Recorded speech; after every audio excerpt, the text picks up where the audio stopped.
The Panzerdivisionen were the unstoppable steel fist of Nazi Germany, the pride of the Wehrmacht, and the core instrument of a revolutionary style of warfare that shattered the conventions of 20th-century combat.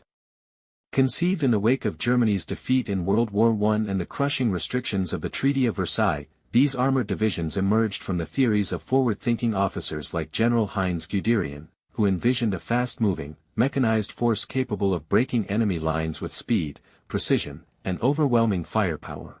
Unlike traditional infantry-based formations, a Panzerdivision was a combined arms unit that brought together tanks, motorized infantry, self-propelled artillery, reconnaissance units, engineers, and close air support from the Luftwaffe, forming a self-sufficient war machine capable of rapid advance and deep penetration into enemy territory. Each division typically fielded hundreds of tanks, such as the Panzer I and II in the early stages of the war, followed by the more heavily armed and armored Panzer III and IV, and later the formidable Panther and Tiger tanks, which struck terror into Allied crews with their superior firepower and armor protection.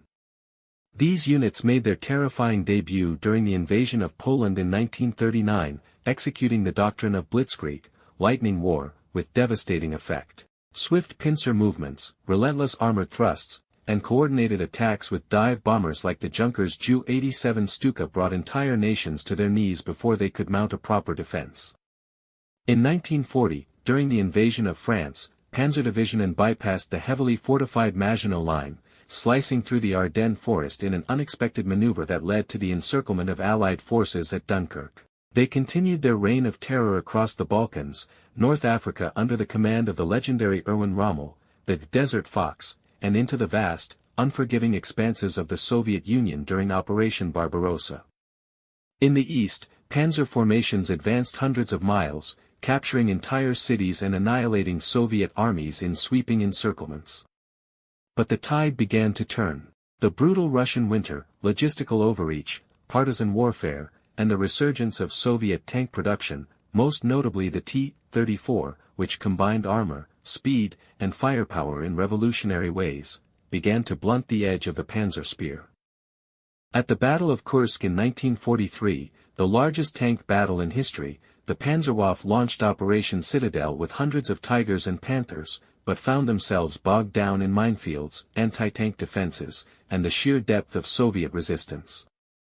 From that point forward, the Panzerdivisionen were increasingly forced into defensive operations, acting more as fire brigades to plug holes in collapsing fronts than as tools of conquest. On the Western Front, after the Allied landings in Normandy, the Panzer divisions, including elite units like the 1st SS Panzer Division, Leibstandard Adolf Hitler, and the Panzer Lehr Division, fought desperate battles against superior numbers, air superiority, and dwindling supplies.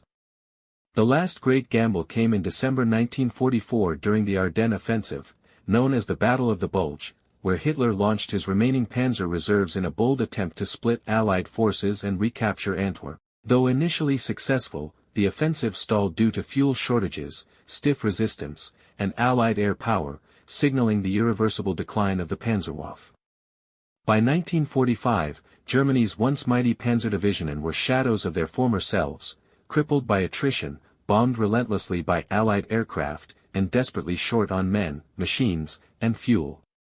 Yet even in defeat, they fought with ferocious discipline, holding off superior forces and conducting tactical withdrawals that earned the grudging respect of their enemies. The Panzerdivisionen were not merely military formations, they were the iron heart of the Wehrmacht's war machine, blending industrial might with tactical innovation.